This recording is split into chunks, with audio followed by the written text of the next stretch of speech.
День добрый, дорогие друзья! Наконец-то появилась возможность записать обещанный для вас сюжет. Пришлось потратить какое-то время для сбора информации, встречи с людьми. Но перед этим, как обычно, варим кофе. Сегодня мы варим с имбирем. Погода на улице, хоть и весна, но достаточно пасмурно. И в такую погоду очень хорош имбирь. Кофе, чай, просто настоечка с имбирем. Мелко-мелко его режете, кипяточком заливаете, лимон туда добавить. И очень изумительно прогревает горло. Но мы варим кофе. Сегодня я взял, это наша третья турка, на которой мы варим кофе. Она мне нравится, такая изящная, длинное горлышко.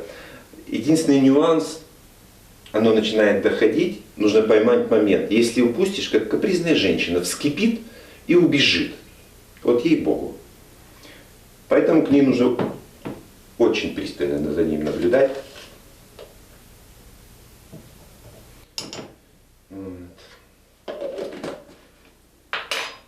Щепоточку соли. Нарежем мелко имбирь, который придаст свежесть и в то же время крепость. Имбирь режется, как Бог на душу положит. Сколько захотите. Дочь у меня вообще чуть ли не по полкило имбиря кромсает.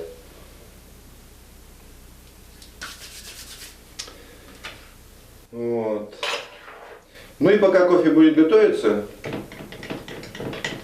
я вам расскажу, какая же ситуация была на момент совершения преступления кражи урана. То есть обстановка, которая была в Украине, она способствовала, собственно говоря, этому преступлению. По крайней мере, для одного из участников, с которым я беседовал. Сразу скажу, что имен и фамилий я называть не буду. Инфляция в Украине галопирует. Для тех, кто родился в 1986 году и после, естественно, этого не знают. Вот именно для них я это и говорю. 1994 год, инфляция в районе 400%. 1995 трошечки обуздали, было почти 200%. Купоны-карбованцы, которые ввели после отмены рубля, просто ежечасно превращались в обыкновенные фантики. Все работники станции были миллионерами.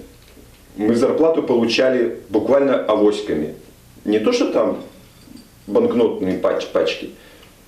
Представляете, получить 100 тысяч карбованцев, это значит 10 пачек по червонцами. Это вот такая вот, кирпич вот такой. А когда зарплаты по 500 тысяч и выше, в общем, инфляция была сумасшедшая, купить было практически нечего.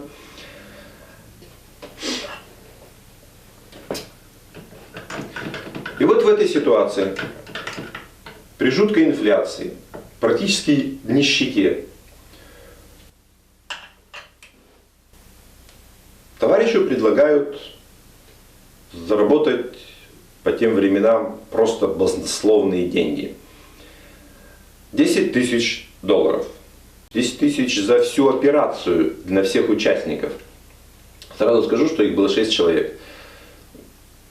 4 в конце концов поймали, они были арестованы, 2 до сих пор неизвестно где и в розыске. Так вот, на 6 эти 10 тысяч.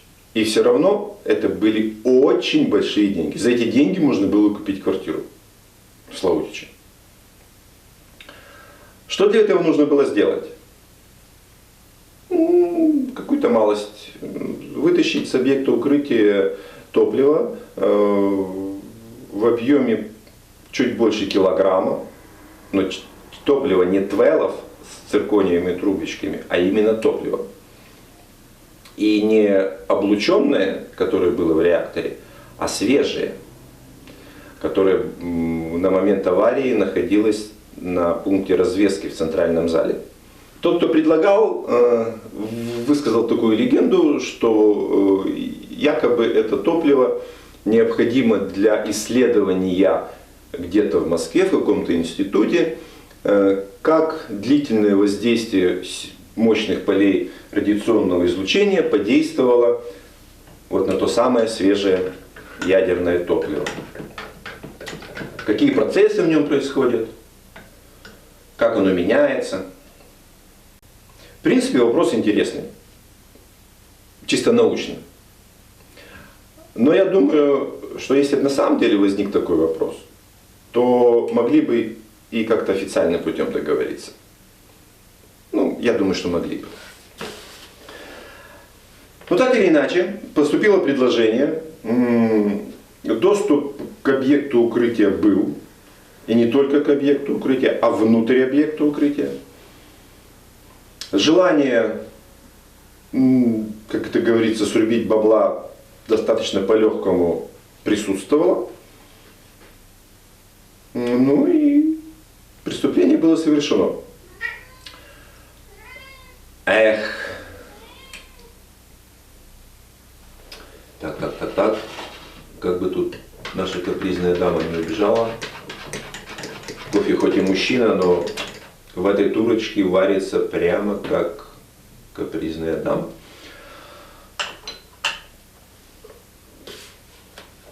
Ну и приступили к исполнению. Это был где-то конец мая 1995 года. Используя ножовку, не пугай меня, пользуясь возможностью несанкционированного проникновения внутрь объекта укрытия и конкретно центральный зал, товарищ с использованием ножовки, которую на фотографии вы видели, надпиливал твелы. По его словам, они достаточно плохо гнулись, ну, то есть прочные, но достаточно было их надпилить. Пилить их тоже было очень сложно, потому что цирконий – это очень вязкий материал. Но достаточно было чуть-чуть надпилить и потом сломать. Ломался он, по словам того, кто это делал, как кусочек пластилина ломаете, и такие ниточки за ним вяжутся. Вязкие очень. Ну, таким образом, он напилил и наломал какое-то количество твелов, сложил в мешочек и унес. Пока недалеко. Отнес в помещение, где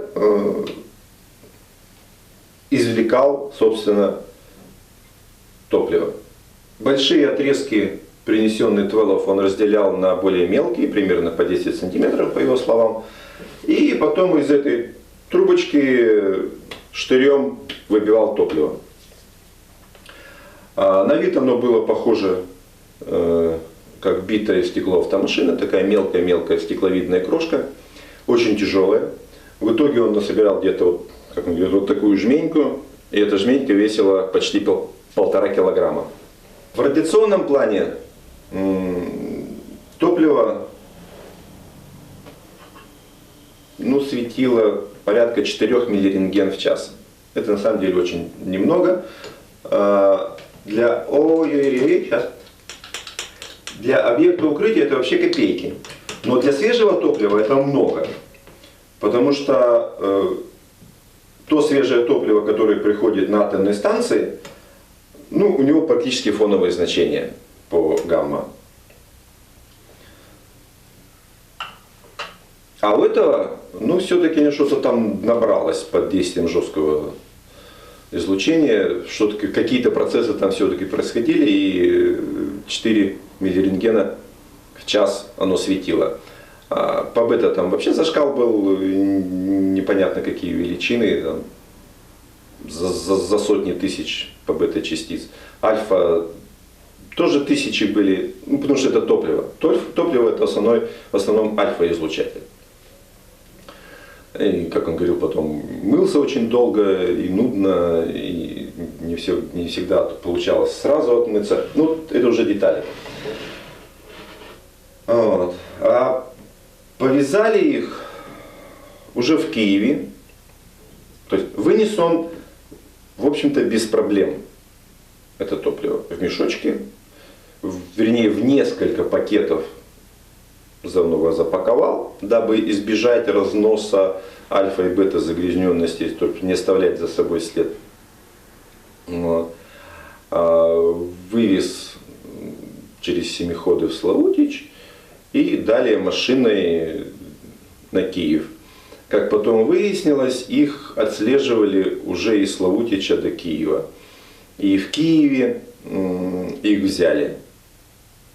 Что удивительно, их взяли до того, как они должны были встретиться с заказчиком, собственно говоря, кто должен был у них это купить. А что было на суде и каким сроком приговорили, мы поговорим уже за чашечкой кофе. Было 3 судебных заседания. Изначально хотели их судить по статье за хищение в особо крупных размерах.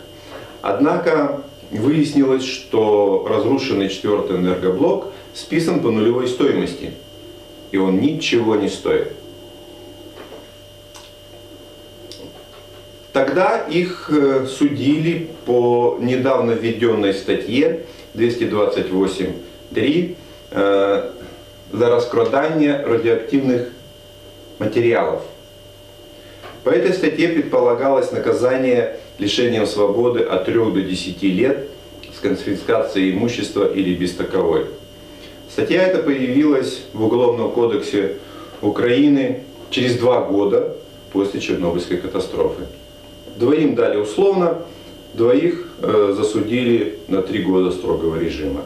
И вот тут возникает вопрос, почему 2 дали 2 года условно, при том, что в статье не предусматривалось условное наказание.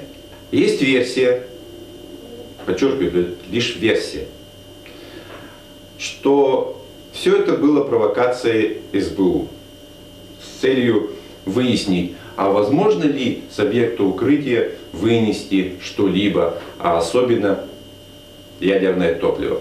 Они спланировали данную ситуацию, и это еще может оправдывать, почему их взяли до того, как встретились с покупателем. По логике это вещей должны взять всех сразу, и заказчика, покупателя, и продавцов, а взяли только, по сути дела, продавцов. Хотя могли и выйти на покупателя. Но так или иначе, ребята повелись, и, кстати, галопирующая инфляция тому не оправдание. То есть это не оправдывает совершенное преступление. Так или иначе, через 1,5-2 года на объекте укрытия была модернизирована система физзащиты. И, казалось бы, больше не должно происходить никаких краж. Однако в 2002 году на границе с Белоруссией был задержан гражданин с кусками твелов, с ядерным топливом, предположительно чернобыльского происхождения. На тот момент руководство Чернобыльской атомной электростанции сделало заявление, что после проведенного анализа топлива пришло к выводу, что данное топливо не имеет отношения к Чернобыльской АЭС. Но по инсайдерской информации, которой я обладаю, куски твела были очень похожи и изогнутой конфигурации, как именно в 4-м блоке ЧАЭС. Но это еще не все.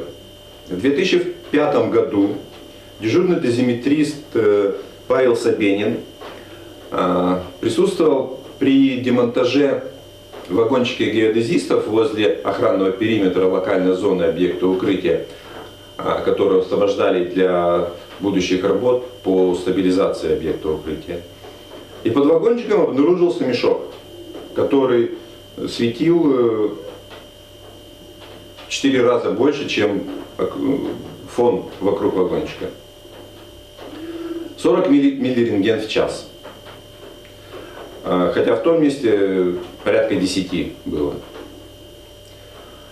Заглянув в мешок, Павел увидел там те же самые твелы из центрального зала.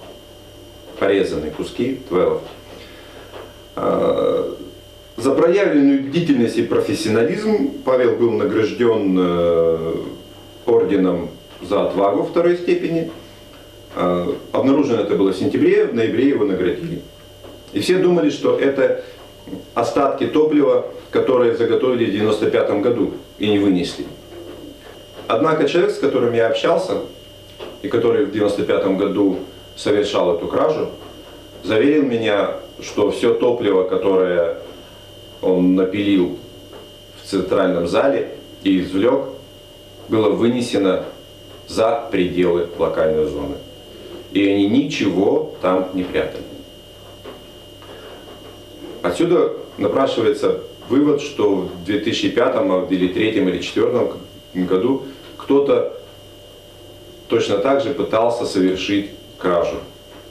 Наполовину это удалось, они вынесли с блока и спрятали в локальной зоне до каких-нибудь лучших времен.